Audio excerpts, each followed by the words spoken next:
This video is only for information purpose. तो आज मैं आप लोगों को बताने वाला हूँ भारत के सबसे सुरक्षित बैंक कौन से हैं। तो आप लोग कमेंट में बताना आप लोगों का किस बैंक में खाता है। तो भारत के जो सबसे सुरक्षित बैंक हैं जिनको आरबीआई बिल्कुल भी डूबने नहीं देगा, अगर कोई ऐसी स्थिति आ जाती है तो आरबीआई और भारत सरकार इन बैंकों को कभी भी डूबने नहीं देने वाला है।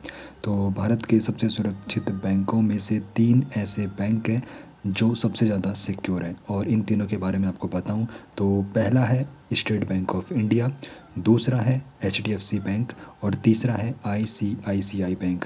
तो ये भारत के 3 सबसे सुरक्षित बैंक हैं जिनको आरबीआई और भारत सरकार कभी भी डूबने नहीं देगी।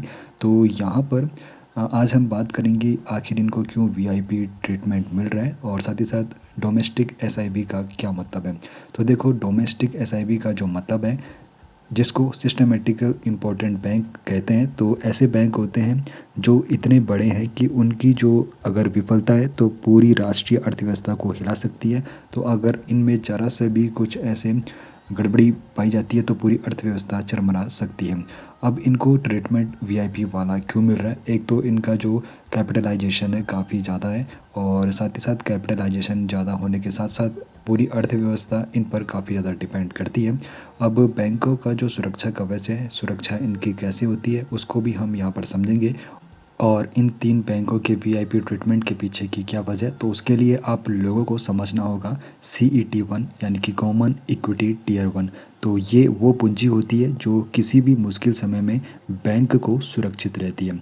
अब यहाँ पर CET1 का तो मतलब आप लोगों ने समझ लिया। तो अगर देश में कुछ ऐसी स्थिति पैदा हो जाती है कि काफ़ी ज़्यादा मुसीबतों का सामना करना पड़ रहा है, अर्थव्यवस्था चरमरा जा रही है, तो यहाँ पर ये वो पूंजी है जिसका इस्तेमाल किया जा सकता है कि देश की अर्थव्यवस्था को यहाँ पर बचाया जाए। तो आरबीआई और भारत सरकार इसीलिए इन 3 बैंकों को काफ़ी ज़्यादा सिक्योर मानती है।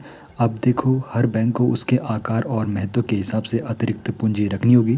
तो एसबीआई के लिए CET1 का जो यहाँ पे क्राइटेरिया है परसेंटेज का 0.18% है, एचडीएफसी बैंक के लिए ये 0.4% है और आईसीआईसीआई बैंक के लिए जो क्राइटेरिया रखा गया है 0.2% का रखा गया है। अब यहाँ पर ये ऐसा नहीं है कि एक रातों रात ही ये काम हुआ हो। तो यहाँ पर लास्ट डेट रखी गई है तो 1 अप्रैल 2027 तक की यहाँ पर लिमिट रखी गई है।